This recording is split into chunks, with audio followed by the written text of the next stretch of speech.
Treponema pallidum. This is a spirochete. That is, it is spiral in shape. So this is called a spirochete. The Treponema pallidum is a thin, delicate spirochete with tapering ends. This is not seen under light microscopy, but it can be seen by negative staining with Indian ink stain. Morphology and motility. The morphology and motility of Treponema pallidum can be visualized under dark ground or phase contrast microscope. It is stained by silver impregnation methods.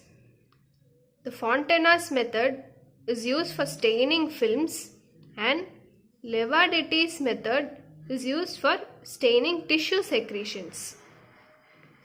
And the Treponema pallidum consists of 3 or 4 endoflagella. Endoflagella means flagella is present between the cell wall and the cell membrane. It does not project out. Treponema pallidum, as we all know, this causes syphilis. It is a thin, delicate spirochete seen by negative staining with Indian ink, and it consists of 3 or 4 endoflagella. This is about the morphology of Treponema pallidum. Next, antigenic structure. The antigenic structure of Treponema pallidum is very complex. The treponemal infection, 3 types of antibodies are produced. First is reagent antibody. This reagent antibody reacts in standard or non-specific tests for syphilis. These tests include Wassermann's test, Kahn's test and VDRL. We will see them in the lab diagnosis. The antigen used in these non-specific tests are cardiolipin antigen. Second is group antigen. This is found in Treponema pallidum as well as in non-pathogenic cultivable treponema. So the group antigen is found in Treponema pallidum as well as in non-pathogenic cultivable treponema. Next is polysaccharide. This is species specific to Treponema pallidum. The antigenic structure, there are 3 main. First is reagent antibody, which reacts in standard or non-specific tests for syphilis, for which the antigen used is cardiolipin. Second is group antigen, and third is polysaccharide, and this polysaccharide is species specific. Coming to the pathogenicity. The natural infection with Treponema pallidum occurs only in humans, and the infection is syphilis. The syphilis can be venereal or non-venereal, and it can be congenital or acquired. Venereal means it is transmitted through sexual route. Non-venereal means other routes. So syphilis can be either venereal or non-venereal, and it can be congenital or acquired. Syphilis. Syphilis can occur in adults or it can be congenital syphilis. The syphilis in adults is mainly through sexual route, and congenital syphilis is by vertical transmission from mother to fetus. The stages of syphilis in adults. First stage is primary syphilis. Here, the characteristic lesion is a hard canker. This is hard because there is another canker which is a soft canker seen in Haemophilus ducreyi infection. So in syphilis in primary stage, the characteristic lesion is a hard canker which is present at the site of entry.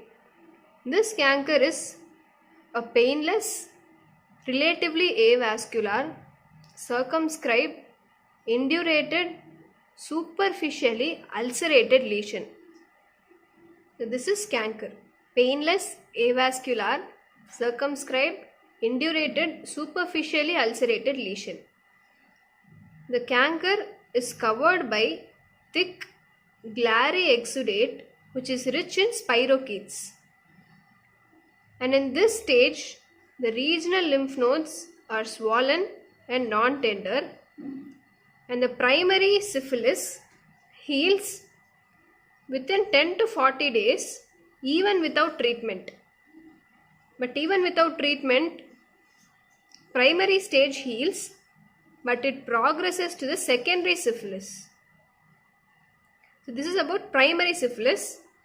The next stage is secondary. Secondary syphilis. This occurs 1 to 3 months after healing of the primary lesion. And this is due to increased multiplication of spirochetes, and they get disseminated through the blood throughout the whole body. So here the characteristic lesions are papular skin rashes, mucus patches in oropharynx, and condylomata. The condylomata are maculopapular rashes in the skin fold areas. So the condylomata are present at mucocutaneous junctions. These three are the characteristic lesions of secondary syphilis. The secondary syphilis is the most infectious stage of syphilis. The third is latent stage. The latent stage is a period of quiescence. That is, here the patient remains asymptomatic. The diagnosis can only be made by serological tests, that is, detection of antigen and antibodies in the blood. And the latent stage can last for many years. And the fourth stage is tertiary syphilis. Tertiary syphilis, the characteristic lesion is the presence of gummata. The gummata are chronic granulomata, and these are destructive lesions.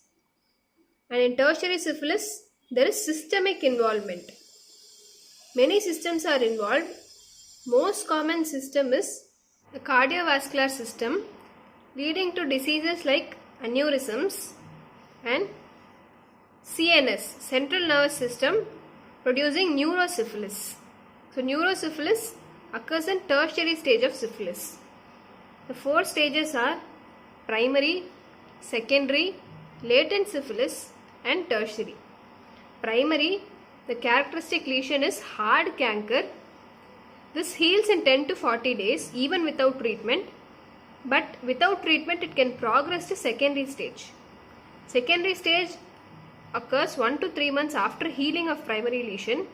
The characteristic lesions are papular skin rashes, mucus patches in the oropharynx, and condylomata at the mucocutaneous junctions. Secondary stage is the most infectious stage. Latent stage, it is the period of quiescence, that is asymptomatic stage.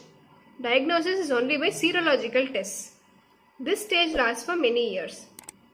Tertiary syphilis, characteristic lesion is presence of gummata, and there is systemic involvement like CVS and CNS. CNS involvement is neurosyphilis. This is about the syphilis in adults, venereal syphilis. Now coming to congenital syphilis. This occurs through vertical route, that is, it is transmitted from the mother to the child. The congenital syphilis can be either early or late. Early congenital syphilis occurs within 2 years of age, whereas the late occurs after 2 years of age. The early congenital syphilis is characterized by presence of vesicles and bullae. These are fluid-filled lesions. Vesicles are less than 0.5 centimeters and bullae are large fluid-filled lesions which are more than 0.5 centimeters. Next, late congenital syphilis. Here there is characteristic Hutchinson's triad. This Hutchinson's triad consists of the involvement of eye, ear and teeth. Eye involvement is interstitial keratitis, ear involvement is sensorineural hearing loss, and teeth involvement is presence of Hutchinson's teeth. So this is early and late congenital syphilis, and the congenital syphilis can be prevented by giving adequate treatment before 4th month of pregnancy in the mothers. So the congenital syphilis can be prevented by giving adequate treatment before the 4th month of pregnancy in the pregnant mothers. This is about the syphilis in adults and congenital syphilis. Lab diagnosis of Treponema pallidum. First, collection of specimen. The specimen is exudated serum which is taken for serology, and in case of neurosyphilis, cerebrospinal fluid is the specimen. Second is microscopy. Microscopy is used for diagnosis in primary and secondary stages and in congenital syphilis with superficial lesions. Microscopy, dark ground microscope is used, in which there is slender spiral structures and slow movement. This indicates presence of Treponema pallidum. The second is direct fluorescent antibody test, and third is silver impregnation. The silver impregnation is by Fontana's method. The third is serological tests. This includes two types of tests, non-treponemal tests and treponemal tests. The non-treponemal tests are also called as standard tests, and the treponemal tests are specific tests. So in non-treponemal test, the reagent antibodies are detected using cardiolipin antigen, which is derived from the beef heart. The reagent antibody is non-specific, that is, it is present in all the Treponema species. That is why this is non-treponemal test. There is possibility of biological false positive reactions in non-treponemal tests. So this is the major disadvantage of the standard test for syphilis. This includes 4 tests, out of which 2 are obsolete, that is, they are not performed now, which are Wassermann's test, which is a complement fixation test, and Kahn test, which is a tube flocculation test. Most commonly performed non-treponemal test is VDRL, Venereal Disease Research Laboratory Test. This is a slight flocculation test, and this is most commonly performed non-treponemal test. Next is Rapid Plasma Reagent Test, RPR. This is also a slight flocculation test. So these are the non-treponemal tests, which are standard tests. Next, coming to treponemal test. These are specific tests in which specific antibodies are detected using Treponema pallidum antigen.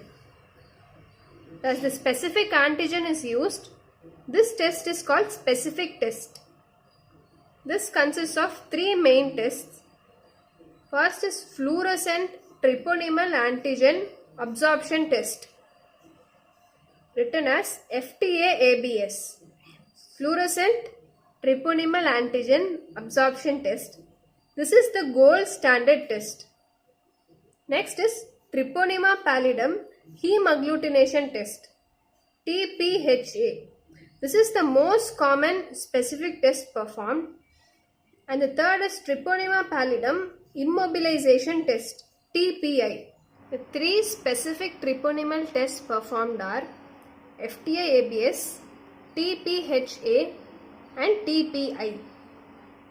So for diagnosis of syphilis, first non-treponemal tests are performed, and this is the investigation of choice for syphilis, and this is also used for the prognosis of the disease. If the non-treponemal tests are positive, then treponemal tests are performed for confirmation. So these are for confirmation, whereas this is the first test performed. Prophylaxis. Avoid sexual contact with the infected individuals and use of physical barriers, antiseptics and antibiotics. These minimize the risk of infection, and there is no vaccine available for the treatment of syphilis. Next, lastly, coming to the treatment. Penicillin is uniformly effective. In early cases of syphilis, one injection of 2.4 million units of benzathine penicillin G is effective for treatment, whereas in late syphilis, this injection is repeated weekly for 3 weeks. So in early cases, one injection of 2.4 million units of benzathine penicillin G is used as treatment. In late syphilis, the same benzathine penicillin G is repeated weekly for 3 weeks. In case of penicillin allergy, doxycycline may be used. So doxycycline is used in case of penicillin allergy. Ceftriaxone is effective particularly in neurosyphilis. So in case of neurosyphilis, ceftriaxone is the drug of choice. This is about Treponema pallidum and syphilis. Thank you.